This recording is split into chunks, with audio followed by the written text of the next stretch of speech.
Ask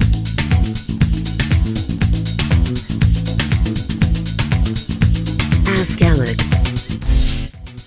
Hey guys, what's up? It's Alec Torelli. Welcome back to an episode of Ask Alec, where I take your questions and answer them in short videos here for you on my channel. Today's question comes from Scott, who writes into me from Ohio, and he has a really good question. He says, how do you avoid decision reasoning being utilized as a justification for your actions? And what he means by that is, how do you, when you're analyzing a hand, it's a fine line between analyzing the hand and trying to figure out objectively what to do, and using your actions to justify the action that you made, right? So using your logic to justify something you did and not being objective. This is really important, because this really being trying to justify your actions at all costs really gets in the way of allowing you to improve, right? It's when we latch on to, you know, our ego and defend being right at all costs, that we're kind of intimidated by being wrong, because, you know, who wants to be wrong? You prevent the opportunity for growth and to learn. So this is a big problem in poker, because, you know, people are, and myself included, I'm throwing myself in this group, especially that, you know, I identify myself as a really good player. I'm a professional.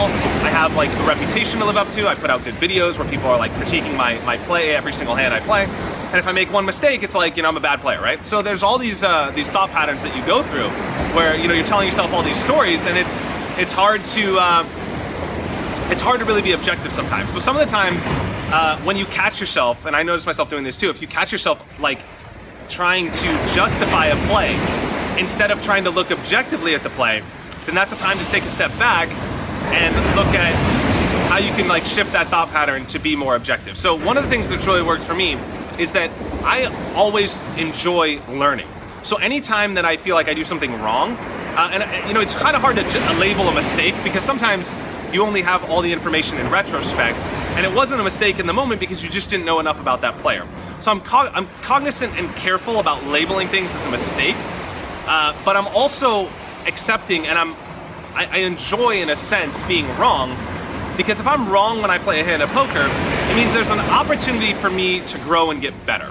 And that's really what I enjoy doing. When learning stops, that's when boredom comes in. So anytime you feel like you're playing on autopilot, or poker's becoming monotonous, or anything in your life is just becoming kind of boring, it's because you're probably not learning. You probably just plateaued, right? So when you're not seeing those next level results, or you're just not progressing and getting better than you are today, the game stops to become interesting, and you're just sort of mechanically going through the motions.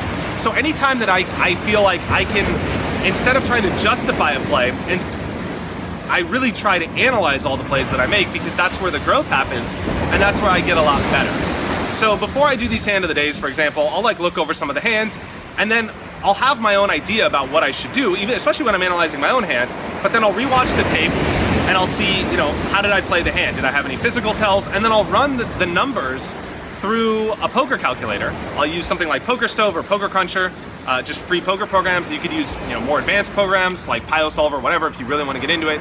And then I'll let the math sort of tell me what the right answer is, because it's really hard to lie to yourself when you're looking at a friggin' calculator that is, you know, objective. So that's a way that always keeps me objective, and I do that first, and then I take a step back, and my first question, I think this is really important, is, you know, the questions you ask yourself are really how you shape how you see the world and how you see things.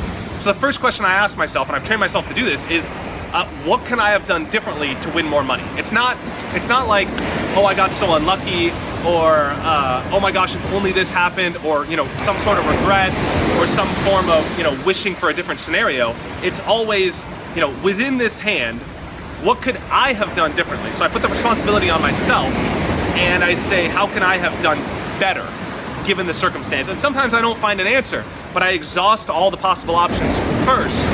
And then maybe at the end of that, I'll say, well, if this card would have came, it would have been better for me, and how would I have reacted? But it's always giving myself the possibility to react differently or better, and not focusing on the things that you can't control. And I don't want to pretend like I'm perfect at this. I make mistakes all the time. Sometimes I even complain. Sometimes I get tilted.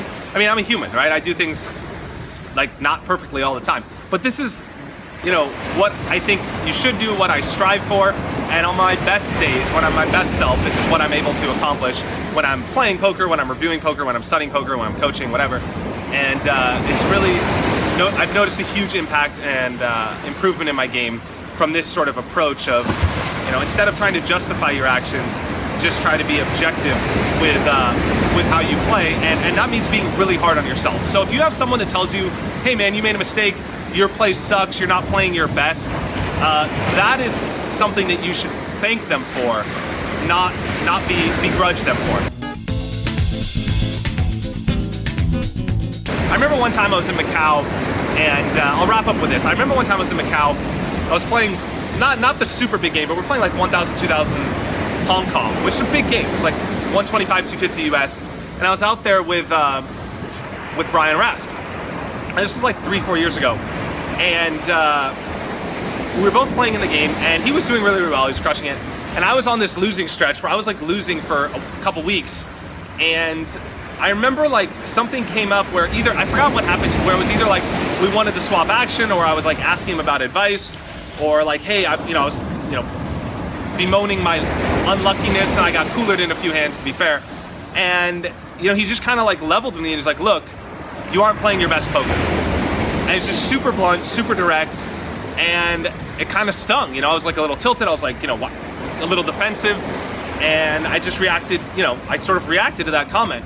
But looking back on it, I've never thanked Brian for this, I should thank him, but looking back on it, was like one of the best things that someone could tell me, because it really kind of like shook me and woke me up. And it was a great thing to tell someone, because if you have people that are close to you that'll tell you, or if you can tell yourself, hey, you're not playing your best poker, that really kind of like shook me and woke me up and said, hey, you know what, he's right, and he's telling me because he's my friend, he's not telling me to be an asshole. And that really forced me to look at my game objectively and say, hey, look, this other great player who I respect says I'm not playing my best, why? And it took me a couple days to kind of get over my ego, get over myself, and look at that. But when I did, I turned things around and I went on a big upswing, and that was huge for me.